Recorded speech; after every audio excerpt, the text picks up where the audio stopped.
Republic Act No. 9262, Anti-Violence Against Women and Their Children Act of 2004, an act defining violence against women and their children, providing for protective measures for victims, prescribing penalties, therefore, and for other purposes. Ang programang ito ay rated SPG. Striktong patnubay at gabay ng magulang ang kailangan. Maaaring may masiselang tema, lengguwahe, karahasan, sexual, horror o droga na hindi angkop sa mga bata.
Pare!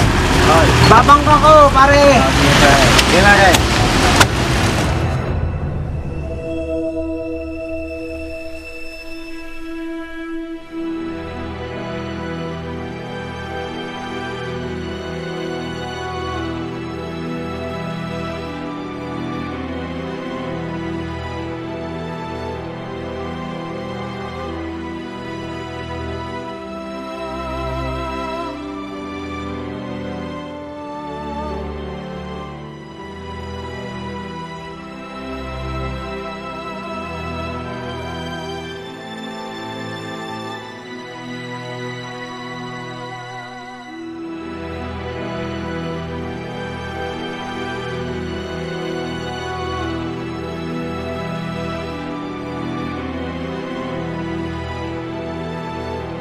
Visit kayo. Alis na nga. Salamat pare sa ulitin.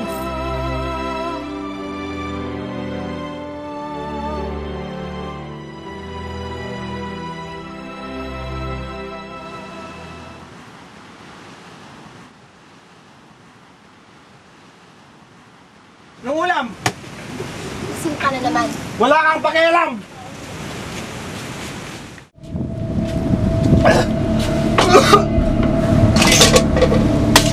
Anong klaseng buhay ito? Gutom na ako! Asan ang pagkain? Hoy! Hoy! Nasaan ang pagkain? Natalo ka lang sa skwalo. Wala kang pakialam! Wala tayong pera. Pang tuition lang ni Nolet with si Sinang nasa akin. Saan ako kukuha ng pamalengke? Visit ka! Basta ibigay mo sa akin yung pera! Nakikinig ka ba? Huwag ka makialam dito, anak! Asan pera? Asan lahat? Tama na.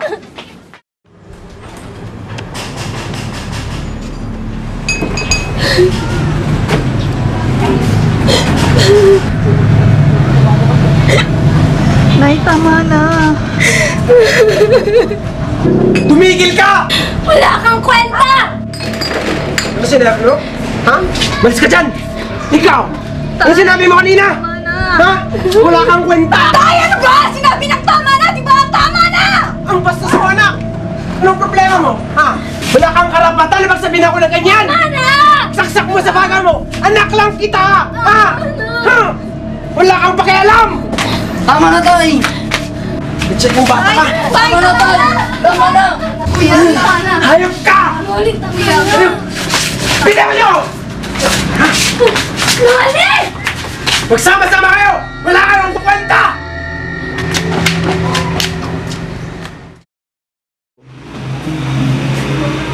Aray! Huwag masyado na masakit. Sa susunod kasi, huwag mo nang labanan ng ama mo. Kuya, kasi sa susunod, wag ka na nang lumaban. Hayaan mo lang si Itay. Tugunan mo anak ang pag-aaral mo. Mahal na mahal ka namin. Tandaan mo yan. Mahal na mahal ka namin. Hawakan mo ang aking kamay at tayong dalawa'y magkahasik ng kaligayahan. Bitawan mong unang salita, ako ay handa nang tumapak sa lupa. Tapos ng paghihintay, nandito ka na. Oras ay naiinip, nagdahan-dahan. Sinasamsam bawat gunita, na para bang tayo'y di natatanda. Ligayan mo'y nasa huli, sambit na ng iyong mga labi.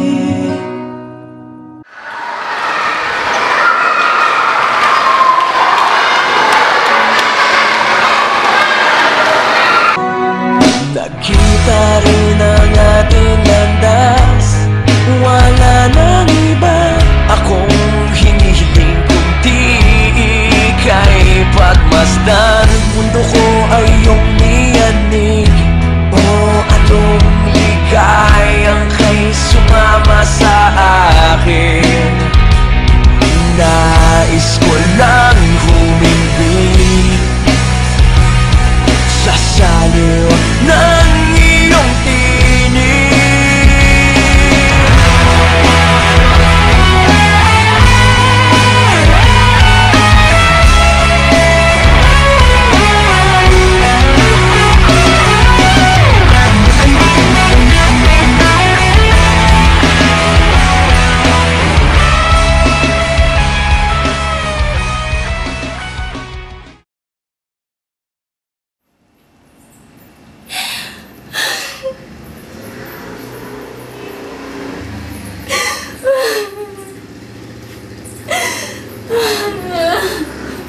Anong problema mo dyan? Bakit ka umiyak? Nagsasawa na ako sa'yo! Tumigil ka!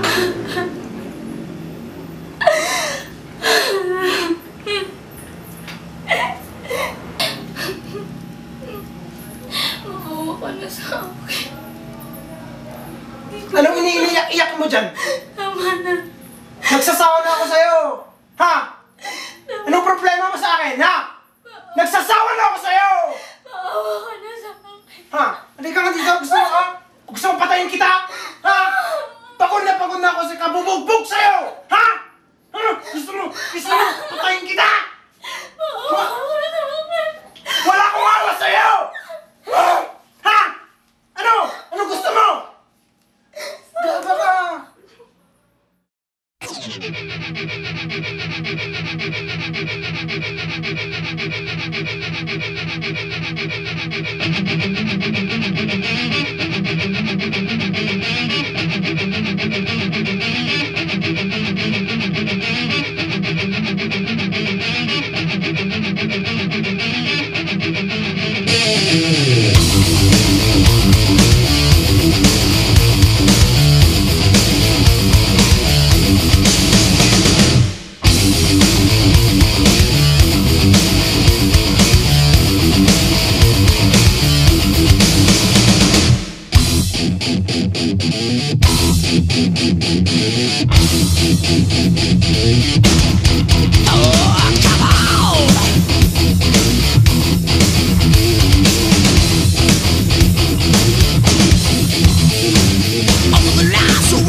Patawarin mo ako, anak! Lahat na ginawa ko sa'yo! Patawad!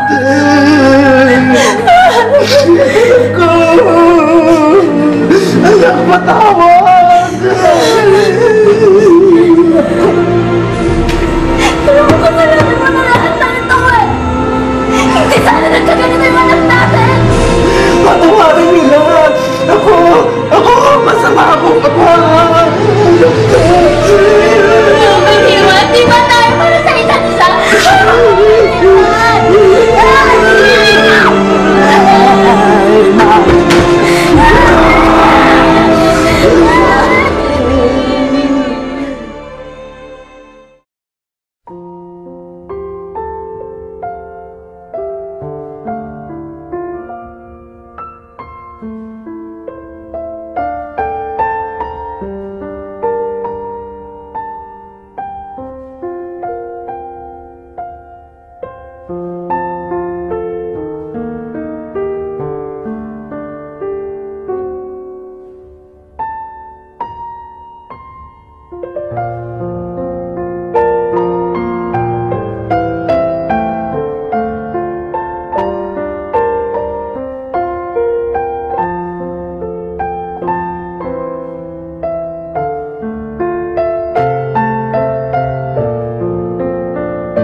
Oo nga, tao.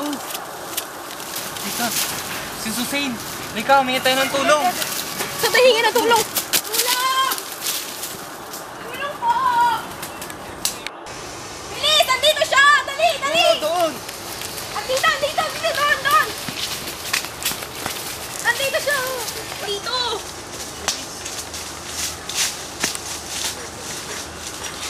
Susain? Susain?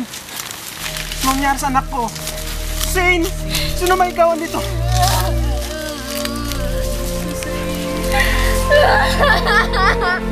Susain!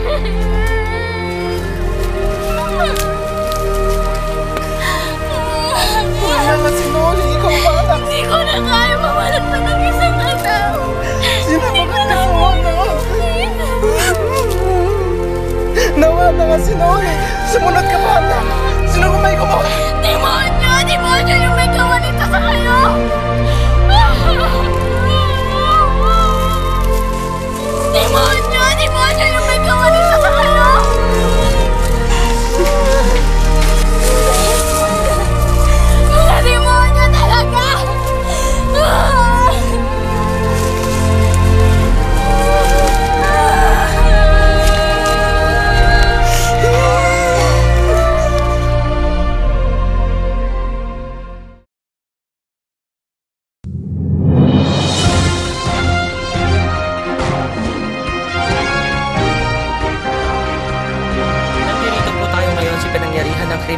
saan isang babae ang namataang nakahandusay sa isang liblib na lugar. Pinaniniwalaan na ang babaeng ito ay naging biktima ng pagkakaasa na humantong sa pagkamatay. Ma'am sir, ano po ba ang nangyari? Umaga po yun nung naglalakad kami sa liblib na lugar papuntang school.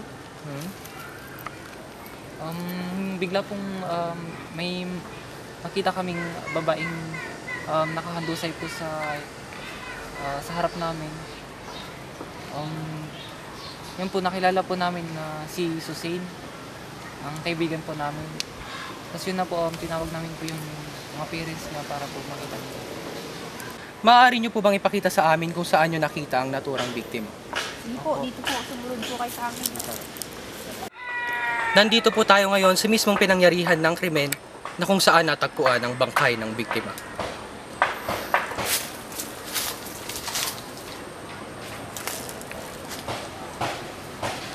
Nagtungo rin tayo sa police station upang kuhanan ng panayam si Police Officer 1 para tayo mas maliwanagan sa buong pangyayari.